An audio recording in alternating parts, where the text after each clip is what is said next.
ನನ್ನ ಹೆಸರು ಬಂದು ಡಿ ಜಿ ರವಿಕುಮಾರ್. ನಾನು ಗುರು ಪರಂಪರೆಯಿಂದ ವಿದ್ಯೆ ಕಲಿತು ಬಹಳಷ್ಟು ರೋಗಮುಕ್ತ ಭಾರತವನ್ನಾಗಿ ರೋಗಮುಕ್ತ ನಮ್ಮ ಜನಗಳನ್ನು ನೋಡಬೇಕು ಅನ್ನೋದೇ ನನ್ನ ಆಸೆ. ಕಾರಣ ಏನಂತಂದರೆ, ರೋಗ ಬಂದ ಕೂಡಲೇ ಏನು ಮಾಡ್ತೀವಿ, ಆಸ್ಪತ್ರೆ ಎಲ್ಲ ಐತಪ್ಪ ಅಂತ ಓಡೋಗ್ತಾ ಇರ್ತೀವಿ. ಒಂಥರ ಫಾರಮ್ ಕೋಳಿ ಜೀವನ ಆಗೋಗ್ಬಿಟ್ಟದೆ. ಫಾರಮ್ ಕೋಳಿ ಅಂದರೆ ಹೇಳೋಂಥದ್ದೇ ಇಲ್ಲ. ಏನು ಸಣ್ಣ ಒಂದು ಕಾಯಿಲೆ ಬರೋಂಗಿಲ್ಲ, ಎದ್ದು ಓಡ್ತಾ ಇರೋದೇ ಕೆಲಸ ಆಸ್ಪತ್ರೆಗೆ. ಆದರೆ ನಮ್ಮಲ್ಲಿ ರೋಗ ನಿರೋಧಕ ಶಕ್ತಿನ ನಾವು ಯಾಕೆ ಕಳ್ಕೊಂಡಿದ್ದೀವಿ ಅನ್ನೋದಕ್ಕೆ ಒಂದು ಸಣ್ಣ ಎಕ್ಸಾಂಪಲ್ ಕೊಡ್ತೀವಿ. ನಾವು ತಿಂತಕ್ಕಂಥ ಆಹಾರ ಪದಾರ್ಥಗಳಲ್ಲೇ ರೋಗ ನಿರೋಧಕ ಶಕ್ತಿನ ಬಳಸಿ ಬಳಸಿ ಬಳಸಿ ಏನಾಗ್ಬಿಟ್ಟಿದೆ ಅಂದರೆ, ನಮ್ಮ ದೇಹ ಫಾರಮ್ ಕೋಳಿ ಇದ್ದಂಗೆ ಆಗ್ಬಿಟ್ಟಿದೆ. ಆದರೆ ಫಾರಮ್ ಕೋಳಿ ಯಾಕಾಯಿತು ಅಂದರೆ, ಫಾರಮ್ ಕೋಳಿ ತಿಂದು ನಮ್ಮ ದೇಹನೂ ಫಾರಮ್ ಕೋಳಿ ಆಗುತ್ತೆ. ಅದಕ್ಕೆ ಇಂಜೆಕ್ಷನ್ ಆದರೆ ಇಲ್ಲದೆ ಬದುಕೋದಿಲ್ಲ. ನಾವು ಅಷ್ಟೇ, ಇಂಜೆಕ್ಷನ್ಗಳಿಲ್ಲದೆ ಮಾತ್ರೆಗಳಿಲ್ಲದೆ ಬದುಕೋದೇ ಇಲ್ಲ.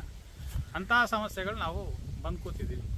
ಆದ್ದರಿಂದ ನಾನು ಹೇಳೋದೇನು ಅಂತಂದರೆ, ನೀವು ತಿಂತಕ್ಕಂಥ ಆಹಾರ ಪದಾರ್ಥಗಳಲ್ಲಿ ತಾಕತ್ತಾಗಿದೆಯಾ, ಬಲ ಇದೆಯಾ, ಅದರಿಂದ ಏನು ಸೈಡ್ ಎಫೆಕ್ಟ್ ಬರ್ತಾ ಇದೆ ಅಂಥೇಳಿ ತುಂಬ ಜನ ಅಬ್ಸರ್ವ್ ಮಾಡ್ಕೋಬೇಕು. ಕೆಲವರು ವಿದೇಶಿ ಕಂಪ್ನಿಗಳು ಏನು ಮಾಡಿದ್ದಾವೆ ಅಂತಂದರೆ, ಬಹಳಷ್ಟು ಜನಗಳಿಗೆ ಗಿಡಮೂಲಿಕೆಗಳ ಹೆಸರಿಕೊಳ್ಳೋದು, ಹರ್ಬಲ್ ಅಂತಾರೆ ಇಂಗ್ಲೀಷಲ್ಲಿ, ಕೆಲವು ಗಿಡಮೂಲಿಕೆಗಳ ಹೆಸರಿಕೊಳ್ಳೋದು, ಪಾಯ್ಸನ್ಗಳು ಕೊಡೋದು. ಹೊಟ್ಟೆ ಸಣ್ಣ ಆಗ್ತದೆ, ನೀವು ದಪ್ಪ ಆಗಿದ್ದೀರಾ, ನೀವು ಸಣ್ಣ ಆಗೋಗ್ಬಿಡ್ತೀರಾ, ನೀವು ಇಮ್ಯುನಿಟಿ ಒಳ್ಳೆ ಫಿಟ್ನೆಸ್ ಆಗಿರ್ತೀರಾ ಅಂಥೇಳಿ ಅಪಪ್ರಚಾರ ಮಾಡಿಕೊಂಡು ಬಹಳಷ್ಟು ಕಂಪನಿಗಳು ಓಡಾಡ್ತಾ ಇದ್ದಾವೆ. ಆದರೆ ನಮ್ಮ ಜನಗಳು ಇನ್ನೂ ಬುದ್ಧಿ ಬಂದಿಲ್ಲ. ಅದನ್ನು ತಗೊಂಡಾಗ ಮಾತ್ರ ಬಲವಾಗಿರ್ತೀರ, ಒಂಥರ ಬೂಸ್ಟ್ ಇದ್ದಂಗೆ ದೇಹಕ್ಕೆ. ಏನು ಕೊಡ್ತಾ ಇದ್ದಾರೆ,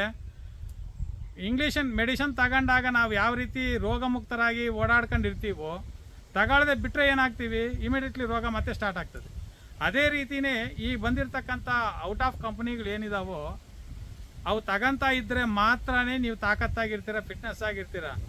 ಒಂದು 2 ತಿಂಗಳು ಬಿಟ್ಟು ನೋಡಿ ನಿಮ್ಮ ದೇಹ ಎಷ್ಟು ಹಾಳಾಗಿರುತ್ತೆ ಅಂತಂದರೆ ಹೇಳ್ಕೊಳ್ಳೋಕ್ಕೆ ಆಗಲ್ಲ. ನೀವು ಯಾವ ಪಾರ್ಟಿ ಸಣ್ಣ ಆಗಿರ್ತೀರೋ, ದಪ್ಪ ಇದ್ದು 70 kg ಇದ್ದೀರ ಅಂದ್ಕೊಳ್ಳಿ, 60 kg ಇಳಿದಿರ್ತೀರ. ಅದನ್ನು ಬಿಟ್ಟರೆ 80 kg ಆಗಿರ್ತೀರ. ಅದೇ ರೀತಿ ರೋಗಗಳು ಜಾಸ್ತಿ ಆಗಿರ್ತವೆ. ಅಂಥ ಪ್ರಾಡಕ್ಟ್ಗಳನ್ನ ಬಿಟ್ಟು ದಯವಿಟ್ಟು ನಮ್ಮ ದೇಶದಲ್ಲಿರ್ತಕ್ಕಂಥ, ನಮ್ಮ ವಾತಾವರಣಕ್ಕೆ ಸಂಬಂಧಪಟ್ಟಿರ್ತಕ್ಕಂಥ ಗಿಡಮೂಲಿಕೆಗಳು, ಆಹಾರ ಪದ್ಧತಿಗಳನ್ನ ಕರೆಕ್ಟಾಗಿ ತಗೊಂಡು ನೀವು ಆರೋಗ್ಯವಾಗಿರಬೇಕು ಅನ್ನೋದೇ ನನ್ನ ಒಂದು ಗುರಿ. ಇವತ್ತು ವಿಷಯ ಏನಂತಂದರೆ, ಬಹಳಷ್ಟು ಜನಗಳಲ್ಲಿ ನರಗಳ ವೀಕ್ನೆಸ್ ಅನ್ನೋದು ತುಂಬ ಮನೆ ಮಾಡ್ಕೊಂಡಿದೆ. ಈ ನರಗಳ ವೀಕ್ನೆಸ್ ಅನ್ನೋದು ಪ್ರತಿಯೊಬ್ಬರಲ್ಲೂ, ಹೆಣ್ಣು ಮಕ್ಕಳಿಂದ ಹಿಡಿದು ಗಂಡು ಮಕ್ಕಳಾಗ್ಬೋದು, ಚಿಕ್ಕ ವಯಸ್ಸಿಂದ ಹಿಡಿದು ಹಿರಿಯರವರೆಗೂ ನರಗಳ ವೀಕ್ನೆಸ್, ಬ್ಯಾಲೆನ್ಸ್ ತಪ್ಪು ಹೋಗ್ತಾ ಇದೆ. ಬ್ಯಾಲೆನ್ಸ್ ಯಾಕೆ ತಪ್ತಾ ಇದೆ ಅಂದರೆ, ಬಲ ಇಲ್ಲ, ಕ್ಯಾಲ್ಸಿಯಂ ಇಲ್ಲ, ತಿಂತಕ್ಕಂಥ ಆಹಾರಗಳಲ್ಲಿ ಐರನ್ಸ್, ವಿಟಮಿನ್ಸ್ ಯಾವುದೂ ಇಲ್ಲ. ಏನು ಹೊಟ್ಟೆ ತುಂಬಬೇಕು ಅಂತ ತಿಂತಾ ಇದ್ದೀವಿ ಹೊರತು ತಾಕತ್ತಾಗಿರಬೇಕು, ದೇಹ ಆರೋಗ್ಯವಾಗಿರಬೇಕು ಅಂತ ಯಾರೂ ತಿಂತಾ ಇಲ್ಲ. ಆ ಒಂದು ಕಾರಣಕ್ಕೆ ನಾವು ತಿಂತಕ್ಕಂಥ ಆಹಾರ ಪದಾರ್ಥಗಳನ್ನ ಸರಿಯಾಗಿ ನೋಡ್ಕೊಳ್ಳಿ. ಇವತ್ತು ನರಗಳ ವೀಕ್ನೆಸ್ಸು ಅಂತಂದರೆ ಯಾವ ರೀತಿ ಅಂತಂದರೆ, ಗಂಡು ಮಕ್ಕಳಲ್ಲಿ ಪುರುಷತ್ವನೇ ಕಳ್ಕೊತಾ ಇರ್ತಾರೆ.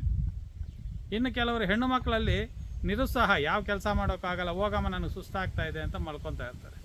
ಇದು ಕಾರಣ ಏನಂದರೆ ನರಗಳ ವೀಕ್ನೆಸ್. ಅದನ್ನು ನಾವು ಯಾವ ರೀತಿ ಅದನ್ನು ನಾವು ದೂರ ಮಾಡ್ಕೋಬೇಕು, ನಮಗಿರ್ತಕ್ಕಂಥ ಸಮಸ್ಯೆನ ನಾವು ಯಾವ ರೀತಿ ನಿರ್ಮೂಲ ಮಾಡ್ಕೋಬೇಕು ಅಂತ ನಾನೊಂದು ರೆಮಿಡಿ ತೋರಿಸ್ಕೊಡ್ತೀನಿ. ಅದನ್ನು ನಿಮ್ಮ ಸುತ್ತಮುತ್ತ ಮರಗಳು ಸಿಗ್ತವೆ, ಅದನ್ನು ನೋಡಿಕೊಂಡು ಅದನ್ನು ಬಳಸ್ಕೊತ ಬಂದಾಗ ನಿಮ್ಮ ಸಮಸ್ಯೆ ಕ್ಲಿಯರ್ ಆಗ್ತಾ ಬರ್ತದೆ. ನೋಡಿ, ಇದು ಬೂರುಗ ಮರ ಅಂತ ಕರಿತೀವಿ. ಬೂರಗ ಮರದಲ್ಲಿ 2 ವಿಧ ಇದೆ. ಮುಳ್ಳು ಬೂರಗ, ಮುಳ್ಳು ಇಲ್ಲದೇ ಇರತಕ್ಕಂಥ ಪ್ಲೈನ್ ಆಗಿರ್ತಕ್ಕಂಥ ಬೂರಗ 2 ವಿಧ ಬರ್ತದೆ. ಮುಳ್ಳು ಬೂರಗ ಆಗಬಹುದು ಅಥವಾ ಮುಳ್ಳು ಇಲ್ಲದೇ ಇರತಕ್ಕಂಥ ಬೂರಗ ಮರ ಆಗ್ಬೋದು. ನೋಡಿ, ಗಿಡ ಈ ಥರ ಇರುತ್ತೆ. ನೋಡಿ, ಎಲೆಗಳು ಈ ರೀತಿ ಉದ್ದ ಇರ್ತದೆ. ಒಂದು ಇನ್ನೊಂದು ಎಲೆ ಬಂದು ಉದ್ದ ಬರಲ್ಲ, ಸ್ವಲ್ಪ ಶೇಪ್ ಆಕಾರದಲ್ಲಿ ಬರ್ತಾ ಇರ್ತದೆ. ನೋಡಿದು ಕೆಲವು 6 ಎಲೆ, 8 ಎಲೆ, 7 ಎಲೆ ಈ ಥರ ಬರ್ತಾ ಇರ್ತದೆ. ಈ ರೀತಿ ಇರ್ತಕ್ಕಂಥದ್ದು ಬೂರುಗ ಮರ. ಇದು ಕೆಳಗಡೆನೇ ಇರೋದನ್ನ ನೀಟಾಗಿ ನೋಡ್ಕೋಬೋದು. ಈ ಬೂರುಗದ ಮರದ ಬೇರಿನ ಬೊಬ್ಬಡಿ ಆಗಬಹುದು, ಅಥವಾ ಬೂರುಗ ಮರದಲ್ಲಿ ಈ ರೀತಿ ಬಂಕ ಬರುತ್ತೆ, ಗೋಂದು ಅಂತ, ಬೂರುಗ ಮರದ ಗೋಂದು ಅಂತ ಕರಿತೀವಿ. ಈ ಗೋಂದು ಆಗಬಹುದು. ಈ ಬೇರಿನ ಬೊಬ್ಬಡಿ ತಗೊಂಡು ನೀವೇನು ಮಾಡಬೇಕು, ಕಷಾಯ ಮಾಡಿಕೊಂಡು ಪ್ರತಿನಿತ್ಯ ಒಂದೊಂದು ಗ್ಲಾಸ್ ಕಷಾಯ ಕುಡಿತಾ ಬಂದರೂ ಆ ನರಗಳ ವೀಕ್ನೆಸ್ ಹೋಗುತ್ತೆ. ಅದೇ ರೀತಿ ಬೂರುಗದ ಮದ ಬಂಕ ಅಂದರೆ, ಇಲ್ಲೆಲ್ಲ ಸ್ವಲ್ಪ ಕಚ್ಚಿ ಹೊಡೆದ್ರೆ ಏನ್ಕೊಳ್ಳಿ, ಹೊಡೆದ್ರೆ ಏನಾಗುತ್ತೆ ಅಂದರೆ, ಇದರ ಒಂದು ಜಿಗುರು ಅಂದರೆ ಬಂಕ ಥರ ಸೋರ್ತಾ ಇರ್ತದೆ. ಮರದಲ್ಲಿರ್ತಕ್ಕಂಥ ಸತ್ವ ಅಂತ ಕರಿತೀವಿ ಅದನ್ನು. ಆ ಸತ್ವ ಏನಾಗುತ್ತೆ ಅಂತಂದರೆ ಹೊರಬಂದು ಬಂಕ ಥರ ಆಗಿ ಅಲ್ಲಿ ಕೂತಿರ್ತದೆ. ಅದನ್ನು ನೀವು ಶೇಖರಣೆ ಮಾಡಿಕೊಂಡು ಒಣಗಿಸ್ಕೊಂಡಾಗ ಗಟ್ಟಿ ಆಗುತ್ತೆ. ಗಟ್ಟಿ ಆದಾಗ ಅದನ್ನೇನು ಮಾಡ್ತೀರಾ ಅಂತಂದರೆ ಮಿಕ್ಸಿಗೆ ಹಾಕೊಂಡು ಚೂರ್ಣ ಮಾಡಿಕೊಂಡು ಒಂದು ಅರ್ಧ ಚಮಚೆಯಷ್ಟು ಹಾಲು, ನಾಟಿ ಹಸುವಿನ ಹಾಲಾದರೆ ತುಂಬ ಉತ್ತಮ.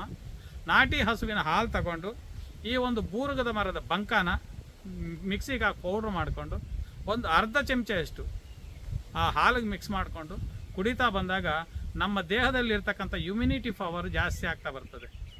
ಅದೇ ರೀತಿ ನಮ್ಮ ದೇಹದಲ್ಲಿರ್ತಕ್ಕಂಥ ನರಗಳ ವೀಕ್ನೆಸ್ಸು, ಬ್ಲಡ್ ಸರ್ಕ್ಯುಲೇಷನ್ ಸರಿಯಾಗದೆ ನರಗಳ ವೀಕ್ನೆಸ್ ಆಗಿ ನಾವು ಯಾವ ಕೆಲಸ ಮಾಡಬೇಕಂದ್ರೂ ನಿರುತ್ಸಾಹ ಇರ್ತಕ್ಕಂಥವ್ರು ಅಂಥವರು ಈ ಒಂದು ಇದನ್ನು ಬಳಸ್ತಾ ಬಂದಾಗ ಕಂಪಲ್ಸರಿ ನಿಮ್ಗಿರ್ತಕ್ಕಂಥ ಸಮಸ್ಯೆನ ದೂರ ಮಾಡ್ಕೊತಾ ಬರ್ಬೋದು. ಈ ಒಂದು ರೆಮಿಡಿ ನಿಮ್ಗೆ ನೀವಾಗ ಮಾಡ್ಕೊಳ್ಳಿ.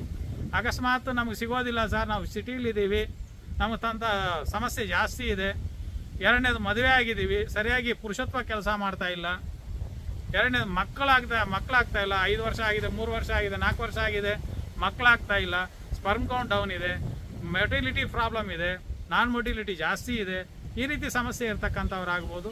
ಯಾರೇ ಆಗಲಿ ಸಮಸ್ಯೆ ಜಾಸ್ತಿ ಇರ್ತಕ್ಕಂಥವ್ರು ಮಾತ್ರ ಕೆಳಗಡೆ ಬರ್ತಾ ಇರ್ತಕ್ಕಂಥ ನಂಬರ್ ಕಾಲ್ ಮಾಡಿದ್ರೆ ಅದಕ್ಕೆ ಸಂಬಂಧಪಟ್ಟಿರ್ತಕ್ಕಂಥ ಔಷಧಿಗಳು ನಮ್ಮಲ್ಲಿ ಸಿಗ್ತವೆ, ನಾವು ಅದನ್ನು ಕಲಿಸ್ಕೊಡ್ತೀವಿ. ಆ ಒಂದು ಸಮಸ್ಯೆಯಿಂದ ನಿಮಗೆ ನೀವಾಗಿ ದೂರ ಆಗಬಹುದು ಅಂತ ತಿಳಿಸ್ತಾ ಈ ವಿಡಿಯೋ ಮುಗಿಸ್ತಾ ಇದ್ದೀನಿ. ನಮಸ್ಕಾರ.